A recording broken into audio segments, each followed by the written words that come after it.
여러분, 오늘 이 작은 믿음에 대한 이야기에서 소망은 이제 그걸 답답해했죠. 뭘 답답해했습니까? 아니, 한번 붙어보면 될 거를 왜 그렇게 처음부터 겁을 냈느냐? 왜 그 싸움을 너희가 왜 감당하지 못했을까? 그거에 대한 답답함을 그가 표현을 한 거죠. 그때 크리스찬이 이제 뭐라고 얘기합니까?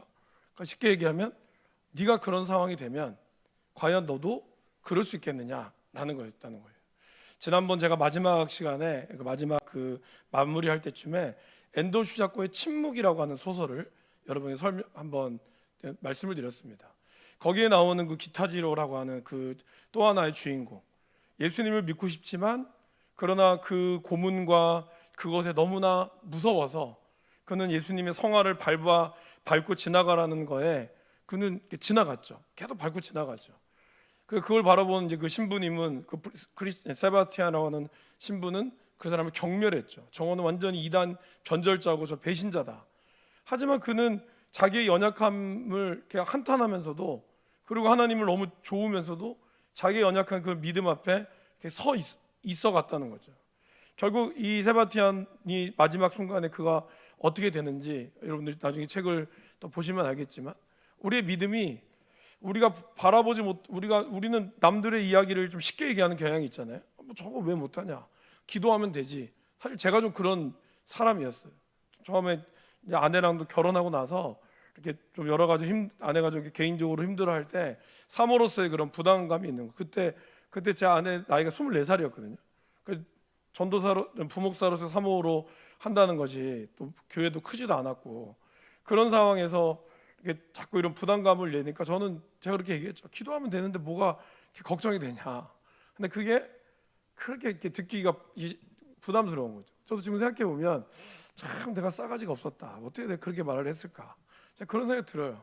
그러니까 우리는 남의 이야기를, 남의 어떤 믿음이 약한 거를 너무 쉽게 얘기하는 경향이 있다는 거죠. 기도하면 다 되는데 뭘 이렇게 염려하느냐. 그러나 오늘 크리스찬의 이야기한 대로 과연 우리가 그런 상황에 닥치게 됐을 때 우리가 그거를 그렇게 할 수 있느냐. 이거는 대범한 성격이랑은 다른 거예요, 여러분. 뭐 성격이 이 사람은 원래부터 대범하니까 믿음도 대범하게 할 수 있고, 나는 원래 소심하니까 그렇다의 문제가 아닙니다. 소심하든 대범하든 다르다는 거예요. 우리의 그 어머니들은 어떻습니까?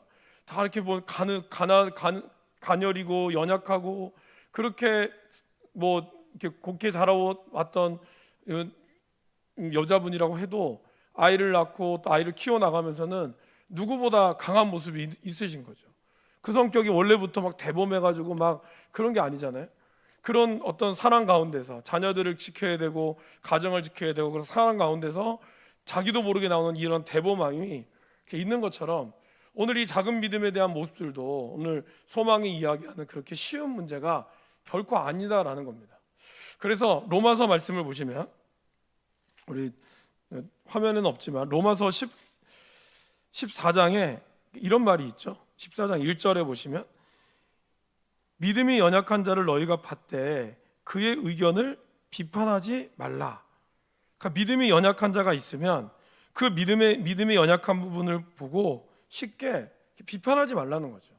어떤 사람은 모든 것을 먹을 만한 믿음이 있고, 믿음이 연약한 자는 채소만 먹는다는 거죠.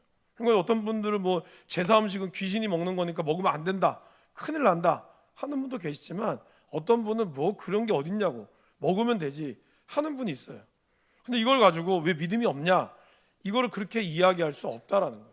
채소만 먹을 수 있는 그 믿음이면 그 믿음 그대로, 그 다음에 내가 다 먹을 수 있는 믿음이면 그 믿음이 더 크기 때문에 더 대범하다, 이게 아니라 그렇게 연약할 수 있다라는 것을 오늘 크리스찬은 이 소망에게 이야기하고 있습니다. 무엇보다 크리스찬은 그런 말을 하죠. 우리 화면을 좀 보여줄까요? 베드로후서 5장 8절 말씀에 보면 이런 말 있죠. 아까 그 세 명의 형제들, 작은 믿음을 괴롭혔던 세 명의 형제들의 우두머리가 리워야단, 사단이라고 얘기하고 있잖아요. 그 사단의 특징은 뭡니까? 우는 사자같이 두루다니며 매일매일 삼킬 자를 찾는다라고 했다는 겁니다. 그러니까 끊임없이 우리의 연약함을 계속해서 공격하며 나아갔다라는 겁니다. 나는 이런 부분은 내가 좀 강할 수 있지만 우리는 또 이런 부분에 약점이 있는 사람이 있잖아요. 여러분이 어떤 부분은 강하지만 어떤 부분은 약점일 수 있고, 반대로 어떤 사람은 이 부분은 강한데 이 부분은 약할 수 있기 때문에 그거에 대해서 어느 걸로 쉽게 이야기하면 안 된다라는 것을 이야기합니다. 그렇기 때문에 우리가 신앙생활에 있어서 중요한 것은 뭘까요? 겸손함이 필요하다는 거죠. 칼이 날카로울수록 칼집이 좋아야 된다라는 말을 하죠. 칼이 아무리 날카로우면 이 칼을 넣는 칼집이 좋지 않으면 칼집이 칼을 칼이 칼집을 뚫어버릴 수도 있거든요. 그래서 칼이 날카로울수록 칼집도 굉장히 좋은 거를 써야 됩니다. 칼이 실력이라면 칼집은 겸손이죠. 그러니까 우리가 말씀에 어떤 냉철하고 말씀을 정말 많이 알면 알수록 우리를 이 칼을 담는 칼집이 더 단단해져야 한다는 거죠. 그러니까 더 겸손으로 무장되지 않으면 여러분들이 가진 성경적 지식으로 함부로 사람들을 칼로 사람들 상처 줄 수 있다는 거예요. 그러니까 말씀을 좀 많이 하는 사람들이 자기 말씀 아는 곳으로 다른 사람들을 말씀으로 정죄하는 그런 우를 범할 수가 있기 때문에 더 그런 칼집이 더 튼튼하고 더 칼을 완전히 감쌀 수 있는 것이 되어야 한다라는 것입니다. 자, 화면을 열어주시고요. 그 다음 질문을 함께 한번 넘어가 보실까요? 네, 1번 했죠? 2번, 네, 3번, 네, 3번 보실까요? 우리가 예수님을 믿는다고 해서 이제 이 크리스찬이 이런 말을 했죠. 다 믿음의 대장부가 될 수 있을까? 여러분 어떻습니까? 그렇지 않죠. 그러니까 받은 구원, 우리가 예수님으로부터 구원을 받았잖아요. 그러니까 선물이죠. 근데 이러한 구원은 아기와 같은 구원입니다. 아직까지. 그러나 받은 구원에서 이루는 구원으로 나아가야 하는 거죠. 우리 빌립보서 2장 12절 말씀을 함께 읽어보겠습니다. 시작. 그러므로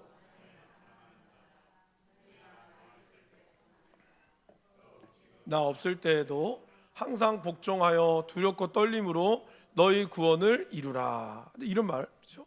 바울은 뭐라고 얘기하냐면 너희가 두렵고 떨림으로 너희 구원을 이루라고 했어요. 이미 구원을 받았는데 뭘 또 이뤄야 하느냐.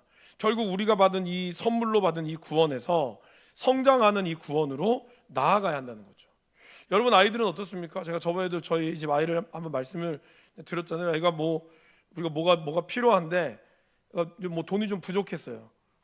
그 아이는 너무나 쉽게 그거 뭐 얼마 하냐고. 그러니까 애들은 감이 없는 거죠. 그러니까 너무나 쉽게 얘기하는 거죠. 이 아이가 성장하면 그것이 드는 돈이나 노력들을 좀 알겠죠. 그러면 이제 그거에 대한 이야기들을 조심스럽게 하게 되겠죠. 그러니까 우리가 어떤 이야기, 우리가 구원에 대한 부분도 마찬가지입니다. 여러분들께서 아무리 믿음이 좋다라고 해도 그 믿음이 성장하는 과정들이 분명히 있어야 한다는 거예요.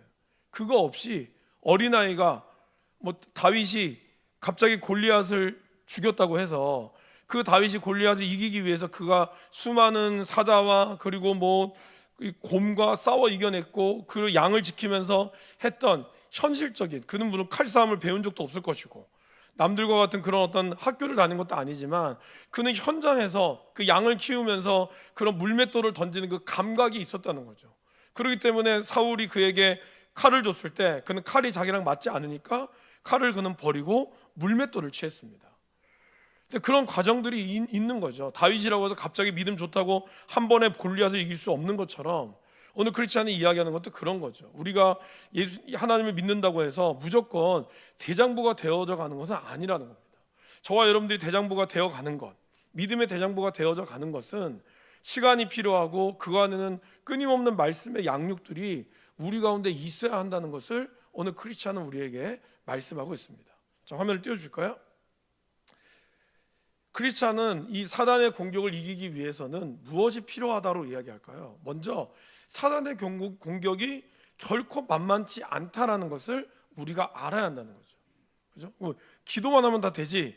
물론 맞습니다. 그러나 그 기도의 능력 앞에 그 기도가 더 강하고 힘 있는 기도, 확신 있는 기도가 되지 않고 나아간다면 우리는 결국에는 질 수밖에 없다는 거예요. 그래서 우리에게는 큰 은혜가 필요하다라고 얘기합니다.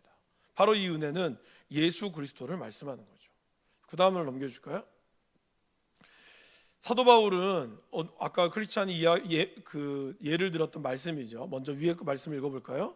형제들아, 우리가 아시아에서 당한 환난을 너희가 모르기를 원하지 아니하노니 힘에 겹도록 심한 고난을 당하여 살 소망까지 끊어지고.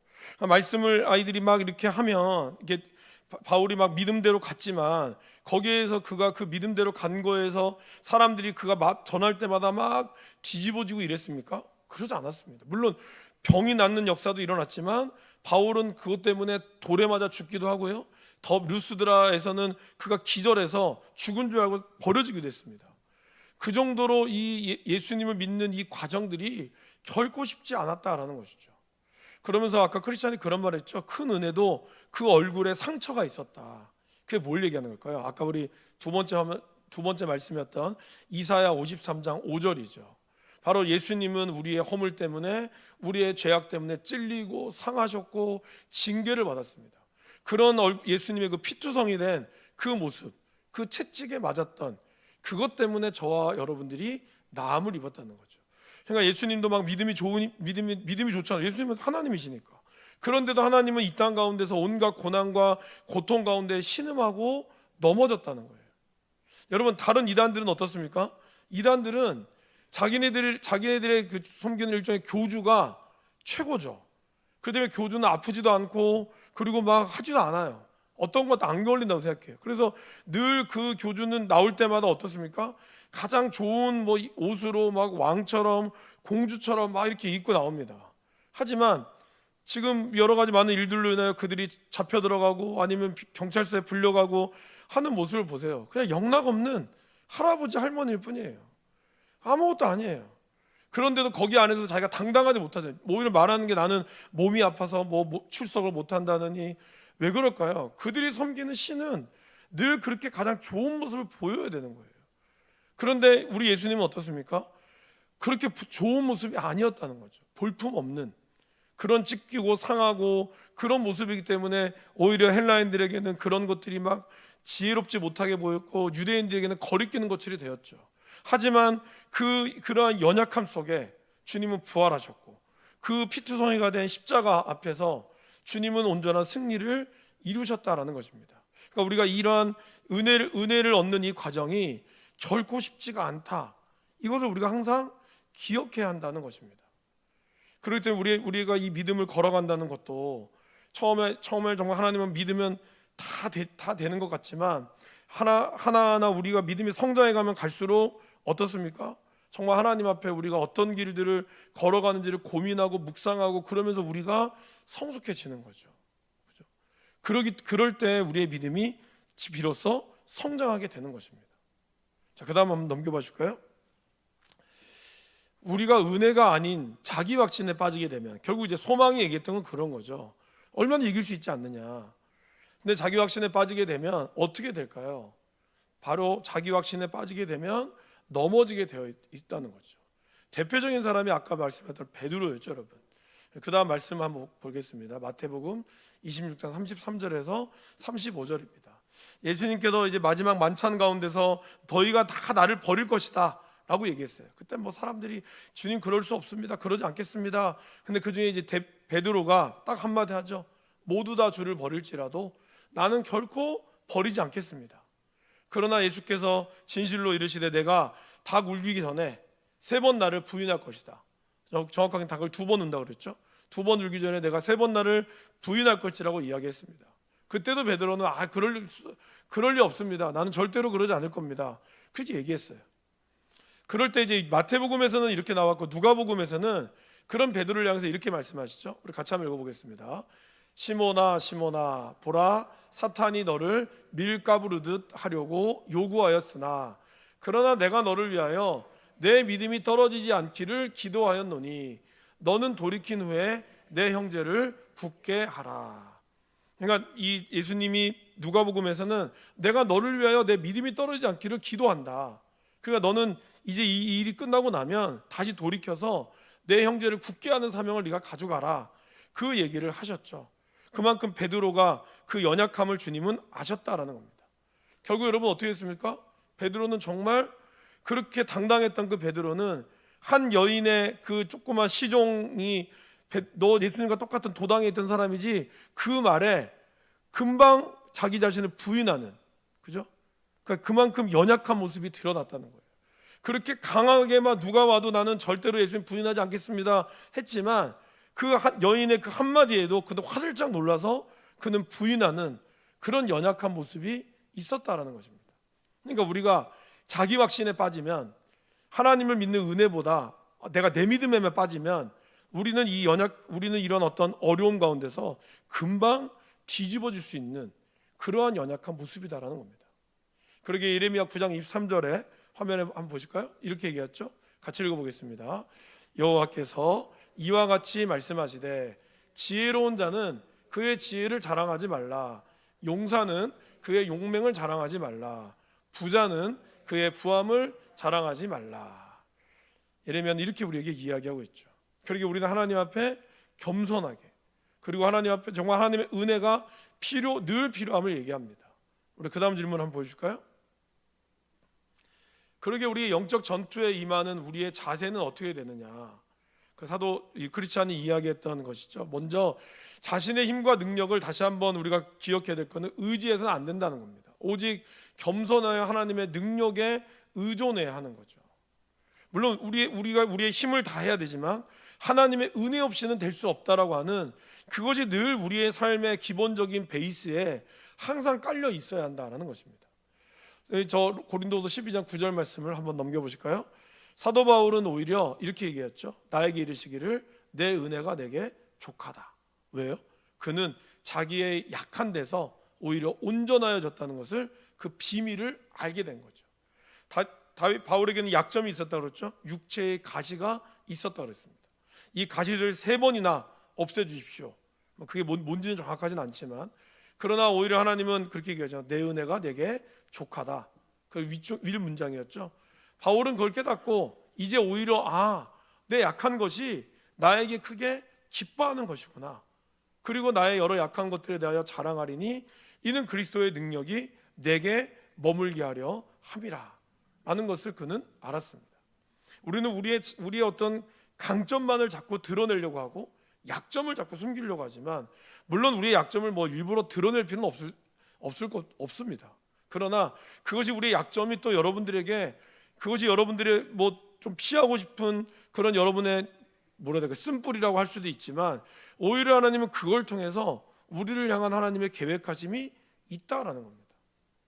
제가 첫 사역지에서 제가 그때 청소년부를 맡고 있었거든요. 그때 우리 그 집사님의 딸이 아주 똑똑했어요. 굉장히 똑똑했는데 얘가 이제 일반 고등학교를 가서 좋은 대학을 갈까, 아니면 음악도 잘했습니다. 그래서 예고를 갈까 하다가 얘가 예고를 갔어요. 근데 거기서 문제가 생겼어요. 얘가 왕따를 당한 거예요.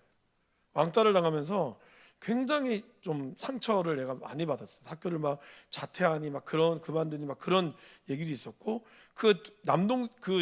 걔보다 2살 어린 애가 자폐가 있었어요. 그래서 그러니까 집안이 좀 그랬어요. 엄마는 또 이 엄마가 어쨌든 얘를 완전히 그 첫째에 대한 기대감이 너무 높아서 얘를 휘어 잡은 거죠. 엄청 강하게 잡고, 그리고 또 얘는 이제 둘째 애는 이제 자폐가 있으니까 약간 다른 거죠. 그러니까 이 여자애는 사춘기에다가 또 학교 안에서 늘 교회 안에서 이렇게 사랑받는 아이가 갑자기 학교 안에서 그렇게 여자 학교니까 또 시기 질투가 좀 많잖아요. 그런 데서 이 아이가 굉장히 상처를 많이 받았어요. 그래서 교회에도 주일은 나오지만 그냥 예전과 다른 그런 모습이었거든요. 그리고 나서 이제 저는 이제 3년이 돼서 서울로 올라가게 됐고, 나중에 이 아이들이 서울로 놀러 온 거죠. 수련회처럼 와서 저희 교회에서 저하고 이제 저희 교회에서 그때 제가 섬기던 교회에서 하룻밤을 잤는데 이 여자애가 온 거예요. 이 여자애가 경북대학교를 갔어요. 근데 경북대학교를 음대를 갔죠. 음대를 갔는데 얘가 음대에 무슨 과를 갔냐면, 그러니까 이제 음대를 왜 갔냐면 음악 치료를 하려고 간 거예요. 그러니까 자기가 받았던 그 상처가 제가 아마 그 중간에 그런 가운데 하나님 인격적으로 만났고, 그러면서 얘 방향이 또 자기 남동생도 이게 자폐가 있으니까 그런 거에 대한 생각으로 얘가 성숙해졌더라고요. 그러니까 오히려 자기의 그런 약점이, 자기가 숨기고 싶었던 그런 모습들이 이 아이의 진로에 상당히 영향을 미쳤더라고요. 그러면 그 얘기를 하더라고. 내가 1학년 때 전사님, 그때 제가 전사였으니까 전사님 그때 있던 그 일이 나한테 요 길로 가게 되는 그런 계기가 됐다. 그게 참 감사하더라고요. 그러니까 하나님께서는 우리의 연약함을 그냥 연약함대로 놔두지 않으시고 그것 가운데 하나님 또 사용하시고 이끌어 가신다는 거예요. 그것이 꼭 이 아이뿐만 아니라 저와 여러분들 마찬가지입니다. 우리가 하나님의 그런 연약함 속에 하나님은 우리를 그냥 두지 않으시고 오히려 우리는 그걸 들어서 하나님이 쓰시도록 하나님은 허락하신다는 거죠. 그런데 우리가 그것을 자꾸 감추려고 하고 자꾸 어떤 좋은 것만을 드러내려고만 하면 우리의 신앙이 어떻게 될까요, 여러분? 그냥 이율배반적이 되는 거예요. 교회 와서는 굉장히 막 웃고 굉장히 밝고 막 믿음 좋은 것처럼 보이지만 집에 돌아가면 여전히 그런 문제들로 내 안에 있는 해결되지 않은 문제들이 늘 있는 거죠. 그러면 우리는 신앙생활의 이중적인 모습 가운데 결국에는 절망으로 빠질 수밖에 없는 그런 경우들을 이제 봅니다. 많이 보죠.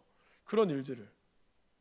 그래서 우리가 어떻게 하나님 앞에서 나아가야 되느냐.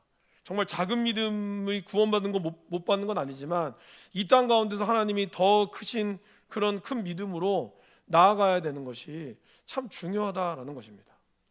그래서 그다음 보실까요 한번? 크리스찬이 이제 말한 강도들을 만났을 때 우리에게도 이런 일이 만났을 때 우리가 해야 될 일이 무엇이 있을까? 두 가지를 얘기했죠. 첫 번째는 무장을 하고 방패를 확실히 챙겨야 한다. 두 번째는 주님이 늘 우리와 함께 하시도록 매일매일 기도해야 한다. 그 다음에 이제 그래서 우리가 오늘 읽었던 본문 말씀이죠. 에베소서 6장 16절에서 18절 말씀을 다시 한번 읽어보겠습니다. 모든 것 위에 믿음의 방패를 가지고 이로써 능히 악한 자의 모든 불화살을 소멸하고 구원의 투구와 성령의 검 곧 하나님의 말씀을 가지라. 그런 다음에 18절 이렇게 얘기하죠. 모든 기도와 간구를 하되 항상 성령 안에서 기도하고 깨어 구하기를 항상 힘쓰며 여러 성도를 위하여 구하라. 그러니까 이런 무기들과 이런 것들 잘 갖춰 있다고 할지라도 우리가 이런 것 앞에 기도해야 한다는 거죠. 하나님의 도우심을 늘 구하며 나아가야 한다는 것입니다. 여러분 부모님이 서울대 나오고 아주 똑똑해요.